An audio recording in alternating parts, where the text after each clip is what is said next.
Hey guys, Marslingan here, bringing you another Dragon Ball Z Dokkan battle video, and today we get to talk about our favourite gamer. Yeah, no, I can't even pretend. So, you guys have seen the title, so unfortunately, we have another explosive lame battle coming to Global.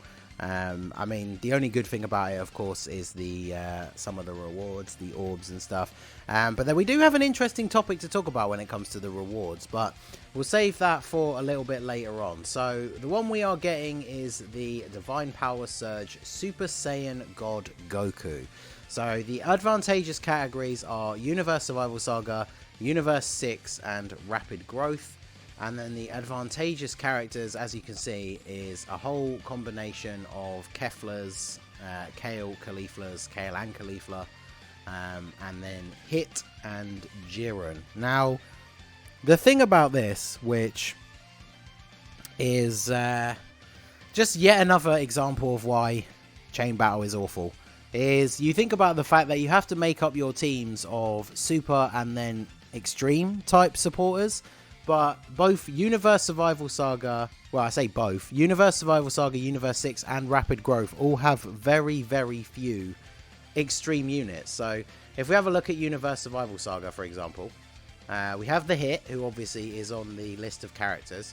Then we have Golden Frieza, we have Frost, we have the new Frieza, obviously he's not on Global yet. We have Bergamo, the Unawakened Frost, Unawakened Bergamo, and some SR Frosts.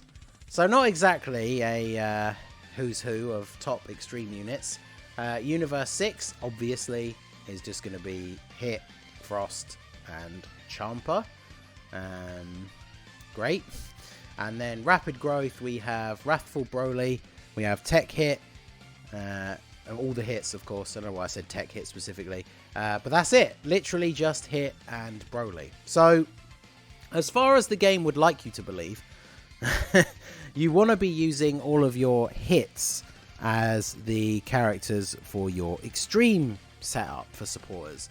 Now, I know when people were talking about this when it came to JP, apparently a selection of Cell units was quite good. I feel like almost every chain battle, we find out that a team that is almost entirely not comprised of the units that the game is telling you to use is actually the best team to use, which is just yet another reason why I think this chain battle sucks so much. It's so RNG related. So obviously a lot of people are going to have units like the physical Kefla.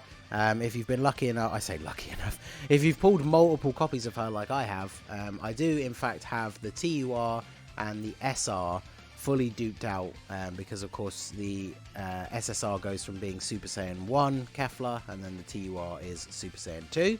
And then obviously there is the Dokkan Fest Kefla. Now, she hasn't returned on Global since the first time she was on a banner, so obviously kind of understandable if people don't have her. Then we have the LR Kale and Caulifla, again a summonable LR, so very understandable if people don't have copies of her. If you're a massive whale and you've pulled multiple copies of her and actually kept some in order to have a TUR version, then obviously that is actually going to help you out in this particular instance specifically, because I mean, they're an LR that, because they have so many good linking partners and they fit on so many good teams, I personally haven't kept a TUR for them, and I think I have 2 dupes in mine. But that's the thing, they have so many units they can work alongside with. Most LRs that can be used alongside their TUR, I would probably rainbow before I bothered keeping a TUR version. But anyway, then we have the AGL Caulifla, obviously been around a long time, still don't have her Easy A on Global. So a lot of people probably have her. And then we have the Tech Caulifla, and of course the STR Kale is there as well. Both became very, very good after their awakenings. Obviously, none of their abilities factor in here, because of course if this was a normal event when we were fighting a Super Saiyan God Goku, then obviously they would be 2 of the best units, because you get 100% dodge from Caulifla, all the multiple supers from Kale, but of course none of that really factors in here.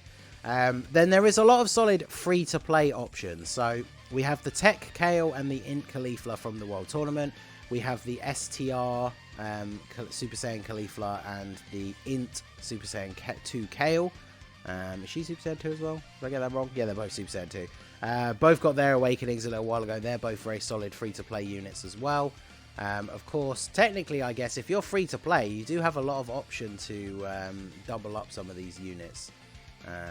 Although these guys are Super Saiyan 2 as well. But, I mean, you're probably not going to want the Awakened SR-based form Caulifla as your Caulifla of choice. And then, of course, we do have the Berserk Kale. Again, no Easy A for her, but I don't know if Easy A things are even factored in. Like, I don't know if she would technically get you more points being on your team if she already had her Easy A, because I know a lot of it works by links. Links and categories, which obviously are two of the things that don't really ever change with Extreme Z Awakenings. So the super types, it feels like that's going to be quite easy for a lot of people. I feel like, unless you're quite new to the game, I feel like filling out your team of 10 super type supporters is going to be very, very easy. And then we get down to extreme. Like, I mean, they've even mentioned the Jiren units down here, but of course Jiren is a super type unit. And I don't believe he's not on Rapid Growth, is he? Because he's already Tonk Beast Man in the tournament. So yeah, he is technically in Universe Survival Saga, of course, but he's not in Universe 6 or Rapid Growth. So technically, he wouldn't give as much of a bonus as the hits. Now the hits, there are a lot of hits in the game. We got the Dokkan Fest one, we got the Int one, the free-to-play AGL one from the World Tournament, the free-to-play physical one from the story event, and then the STR, who is the 50% extreme STR support unit. He is one of the two 50% support units that I don't actually have. So, of course, I will be unable to use him.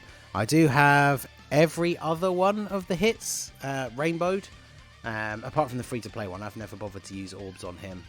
I don't know how worth it is to do that. So, the big thing about global chain battles is they're potentially more difficult than JP, but they still follow the same sort of team building sort of thing. So, when these come out on JP, no one really knows what they're doing, and it takes the first couple of days for people to actually build teams that then start to hit these really high scores. And obviously then when it comes to global, because we have those resources available, you can just look up Reddit post, or you could even look up any of the guys who do JP YouTube. You can just look up the teams that they used to get some of the scores that they got.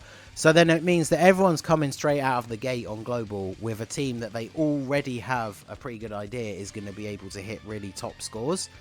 So you find very quickly, even on the first day, it becomes very difficult to get into that top 1% bracket. Or even if you do get into it straight away, because, for example, you just started playing it as soon as the event came out, you'll very quickly find that you'll go back onto the game and have dropped down in that ranking. So obviously it kind of depends what you're really looking for here. I talked about how I was kind of done with Chain Battle with the last one. I honestly think that I will probably just do my 5 attempts per day just to, complete the missions and get some of those orb reward things. But yeah, I'm definitely not going to go crazy. I'm not going to be wasting stones to do refreshes to try and hit high scores. I mean, last time I was in the top, I think I finished at like 3%, or I think I might have dropped down at the last minute into the next bracket, which was the 4%. Yeah, I dropped into the 4% one last time. Now, when we look at the rewards, I mean, that's still not bad. 4,000 extra of these things, 5 Kais, a sticker, some shells. Still get a fairly nice amount of orbs, though. That's the cool thing. I mean, obviously, if you finish in the top 1%, you're getting 75 extra large, like 750 medium, and 1,000, was that 350 small? So it is a pretty significant difference of the amount of these top quality rewards that you're getting. But I honestly don't think it's worth the sheer amount of like grinding and stuff that you can do. So the other thing that we needed to talk about, I didn't have the page up here already, so I don't know if there's a good, I don't know if there even is a page on here for it, but the thing that we need to talk about is with this, these World Tournament reward chests, right? So on JP, I don't know if it will have that information here, but JP's just gotten the Shadow Dragons one. And now that people have started to open the chests and obviously have a look at the list of what's available and all that kind of stuff, you can now, in the latest version, get the skill orbs that we got from Extreme Super Battle Road, where you get the double reward. So it's like level 3 crit and like an attack boost or additional and defense boost, like those kind of things.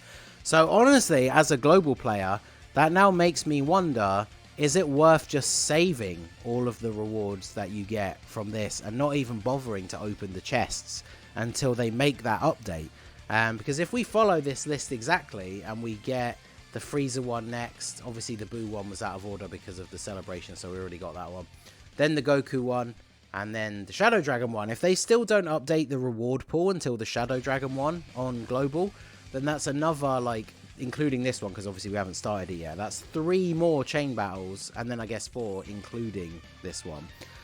Think of all the orbs that you could have to open chests. Now obviously the problem is it's RNG, and that's another complaint of mine about chain battle. Even though I dropped down to the 4% bracket last time, I did have a pretty large number of orbs to use, and I got complete garbage. I think I got like 1 level 4 crit orb, and I think that was like the best thing I got out of everything. So it's a kind of a double-edged sword, because you could end up saving all of your things for ages and then you just roll them all on this once it updates and you still don't actually get anything good. But I do think that that is something that is worth bearing in mind. But anyway, let me know what you guys think. I know most people aren't super hyped about Chain Battle. I think most people just care about the rewards, which is exactly where I'm at. But let me know what you guys think down below in the comment section. Are you ready for this Chain Battle? Or are you ready for it to end before it's even started? I feel like a lot of people are going to be of that mindset. So let me know what you guys think down below. So that is going to be it for the video, guys. This has been the Masked Ningen. Smash that like button, subscribe to the channel if you are new. Check out the link to my Discord in the description down below. Join in the fun down there, and I will see you all again soon. Have a good one.